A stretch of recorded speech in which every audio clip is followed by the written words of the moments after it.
우리가 읽는 이 97편 이 말씀도 역시 신정시에 해당되는 그런 내용입니다.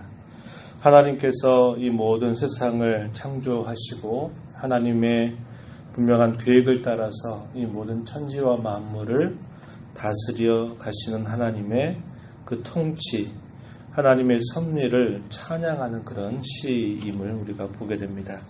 하나님께서는 공의로서 그의 백성들을 다스리고 또 모든 세계와 만물을 다스리는 일들을 통해서 한편으로는 하나님의 구원을 나타내고 또 다른 한편으로는 하나님의 심판을 나타내신다. 그래서 하나님이 다스리는 것에 이 두 가지의 그 길이 있다라는 것을 또 우리에게 가르쳐주고 있습니다. 이 시인은 하나님의 이러한 다스림을 말하면서 이 다스림을 받는 하나님의 사람들 모두를 향해서 하나님을 섬기고 경배함이 마땅하다라는 사실을 또 우리에게 가르쳐 주고 있습니다. 역시 우리가 읽어가는 1절 말씀에서 보면 여호와께서 다스리시니 땅은 즐거워하며 허다한 섬은 기뻐할지어다 이렇게 말합니다. 하나님께서 다스리는 이 사실을 통해서 나타내는 그런 열매, 결과, 그것이 뭘까? 바로 즐거움과 기쁨이라고 하는 것을 하나님께서 나타내 주신다 이렇게 말씀합니다. 하나님은 또 어떤 분이신가? 시인은 노래하기를 하나님은 지존하시고 모든 신들보다 위에 계신 분이시다 이렇게 하나님을 높이고 있습니다. 9절에 가서 보면 여호와여 주는 온 땅 위에 지존하시고 모든 신들보다 위에 계시나이다 이렇게 말합니다. 그 하나님께서 친히 다스리시는 모든 이 다스림의 기초, 그것은 의와 공평이다 이렇게 알려줍니다. 2절 가서 보면요, 구름과 흑암이 그를 둘렀고 의와 공평이 그의 보호자의 기초로다.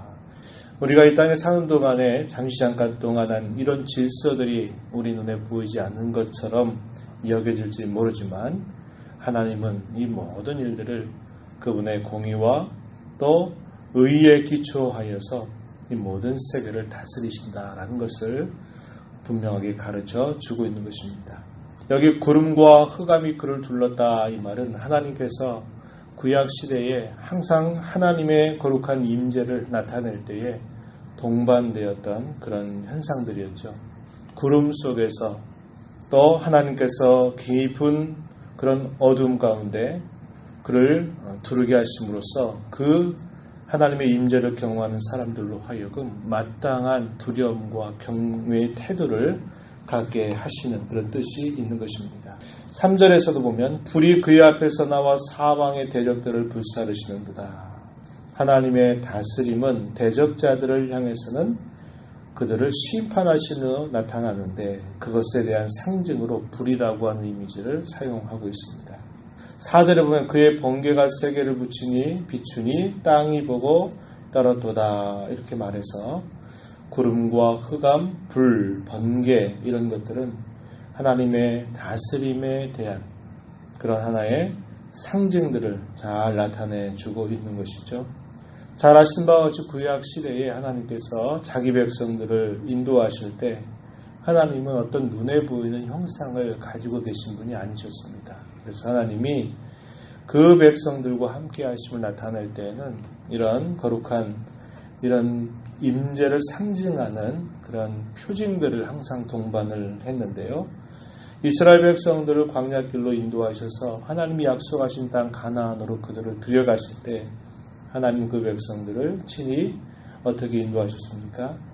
낮에는 구름 기둥을 통해서 밤에는 불 기둥을 통해서 그 백성들이 가야 할 걸음이 어디인가를 보이셨고 또 하나님이 그들과 함께 하심을 그걸 통해서 나타내 주심으로써 모든 이방의 대적들이 그 백성들을 두려워하게 하고 하나님의 거룩한 임재를 두려워함으로 그 백성들을 함부로 할 수 없도록 하나님께서 그들을 보호하셨다는 것을 우리는 잘 기억하고 있습니다. 이토록 하나님의 다스림 또 이 하나님의 다스림을 향한 그 상징으로서 여러 동반되는 여러 현상들을 통해서 하나님은 자기 백성들을 향해서는 보호와 인도를 허락하시고 대적자들을 향해서는 하나님의 심판을 나타내 주셨음을 말해주고 있는 것입니다.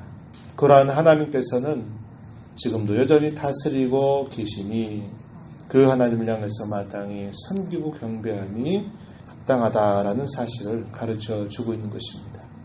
하나님을 섬기고 경배할 때 세상의 많은 사람들은 우상에 빠져서 신들을 항상 본인 형상으로 만드는 일들을 늘 했던 것입니다. 7절 말씀해 보시면요. 조각한 신상을 섬기며 허무한 것으로 자랑하는 자는 다 수치를 당하게 될 것이다. 이렇게 확언하고 있습니다. 조각한 신상, 하나님이 아닌 다른 것들을 신으로 여기면서 허무한 것, 이것도 역시 우상을 뜻하는 말입니다. 우상으로 자랑하는 자, 그들은 다 수치와 부끄러움을 당하게 할 것이라고 이야기합니다. 오히려 그들이 섬기고 그들이 경배하는 그런 모든 신들은 오히려 참되신 하나님, 유일하신 하나님 앞에 경배해야 됨을 그들에게 일깨워 주고 있다라는 것입니다.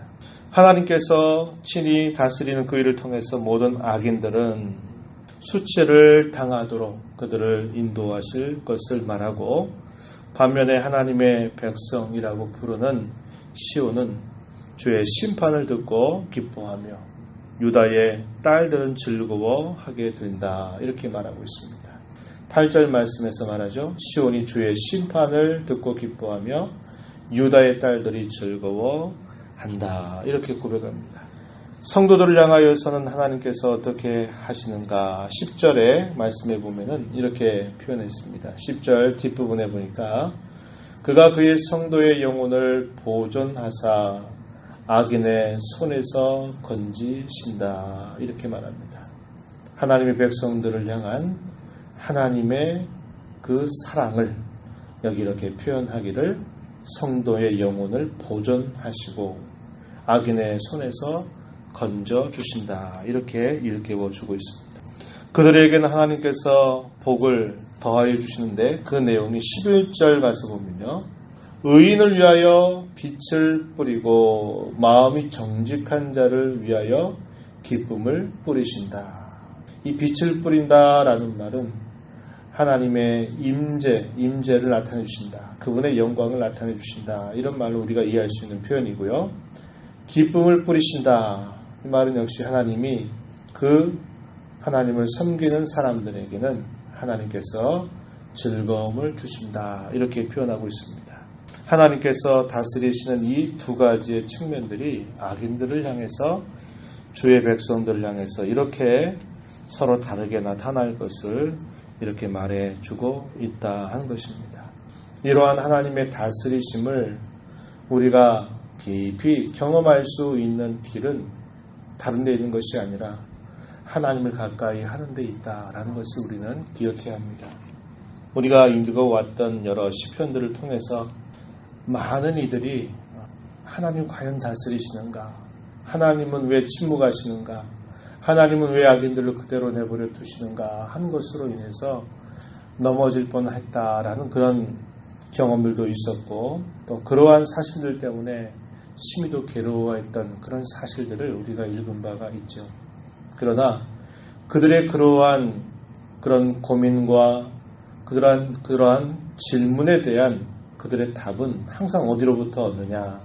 하나님을 가까이 하는 것을 통해서 얻게 되었음을 우리는 알게 되는 것이죠. 주의 성전에서 내가 주의 성소에 들어갈 때야 비로소 내가 깨달았습니다. 이렇게 고백하면서 잠시 잠깐 이후에 임하게 될 악인들의 심판에 대해서 하나님께서 자신들에게 베풀어 주실 그 구원의 영광을 바라보면서 하나님을 향하여 깊이 찬양하고 노래하였던 그런 앞선 성도들의 모습을 우리는 살펴보게 되는 겁니다. 우리가 이 땅에 살면서 하나님의 다스림이 멀리 떨어져 있다고 느껴지는 것은 하나님과 관계가 지금 멀리 있다라는 말이 되는 것이고, 하나님께서 매일매일 내가 숨쉬는 삶의 순간순간마다 하나님이 나를 이끄시고 나를 보호하신다는 것을 내가 아주 깊은 확신 가운데 가지고 있는 것은 하나님과의 관계가 가깝다는 것을 우리에게 말해주는 겁니다. 바로 그 차이라는 거예요.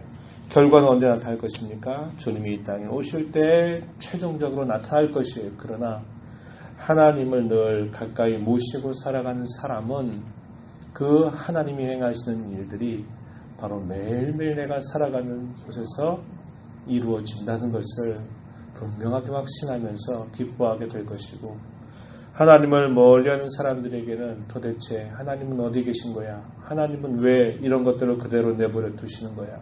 하나님은 왜 언제나 우리에게 은혜를 주시는 거야? 라고 하는 막연한 그런 생각을 갖게 되는 것을 우리는 알게 되는 것입니다.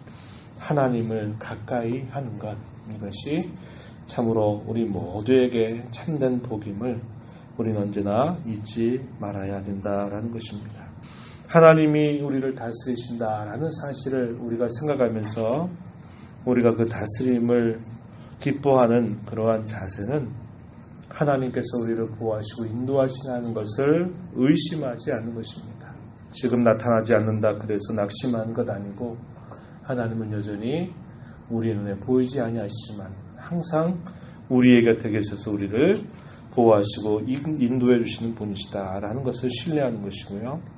또 우리로 하여금 언제나 그분의 다스림을 기뻐하면서 살아가는 그런 자세는 뭐냐면, 하나님께서 친히 말씀하시는 그 말씀에 언제나 귀를 기울이고 그 말씀에 반응하는 것을 힘써가는 것이고요. 우리 안에 내주하시는 성령님의 인도하심에 예민하게 반응하는 데 있다는 겁니다. 주님이 우리를 다스리시는 그 방법은 여러 차례 말씀드리지만 말씀과 성령을 통해서 우리를 다스려 가신다라는 것을 기억해야 됩니다. 그래서 하나님의 다스림을 기뻐하는 우리의 마땅한 태도는 말씀과 성령으로 우리를 이끄시는 그 이끄심에 언제나 겸손히 순종하는 자세를 가져야 하겠다 하는 것입니다. 마지막으로 10절의 앞부분에 보면요, 여호와를 사랑하는 너희여 악을 미워하라. 하나님의 다스림을 기뻐하는 사람은 하나님을 사랑하는 자라, 이렇게 말할 수 있고, 이 하나님을 사랑한다라는 말은 모든 성도에 대한 또 하나의 별칭입니다. 하나님을 사랑한다는 말은 곧 악을 미워하는 것과 같다라고 하는 것입니다. 죄에서 떠나는 것입니다. 악을 대적하는 것입니다. 그것이 하나님의 다스리심을 기뻐하는 사람의 마땅한 자세임을 우리에게 잘 가르쳐 줍니다. 오늘도 하나님은 우리를 그분의 말씀과 성령으로 우리를 이끌어 가실 것입니다.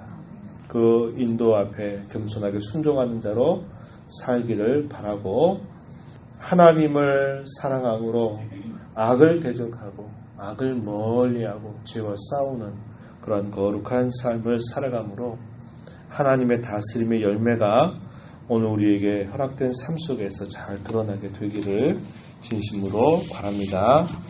하나님 아버지 감사합니다. 이 새벽 시간에도 저희들을 사랑하셔서 새벽에 눈을 떠서 주님 앞에 저희들을 세워주시고 찬송과 말씀과 기도함으로 또 주 앞에서 우리의 삶을 시작해 하신 것을 감사드립니다. 하나님 아버지, 우리의 눈에 보이지 아니하시지만 저희 안에 성령의 내주하심을 통해서 날마다 저희들에게 말씀을 통해서 읽게 하시고 듣게 하시고 깨우쳐 주시는 일들을 통하여 오늘도 우리를 인도하시는 하나님의 손길을 저희가 확신하면서 하나님을 사랑하고 악을 멀리하는 삶을 살아가는 저희 모두가 되게 하여 주시옵소서. 하나님의 다스림이 저희들의 생활 속에서, 저희들이 살아가는 모든 삶 속에서 잘 구현되도록 해서 하나님께 기쁨을 드리게 하시고 저희에게는 영광스러움으로 늘 경험하는 삶이 되게 하여 주시옵소서. 은혜의 보호자 앞에 나와서 간구하는 심령들 주께서 불쌍히 여겨주시옵시고 저희의 간구의 소원을 주께서 들어주시며 하나님이 선하고 좋은 것들로 응답하시며 채워 주시옵소서. 귀하신 예수님 이름으로 기도하옵나이다. 아멘.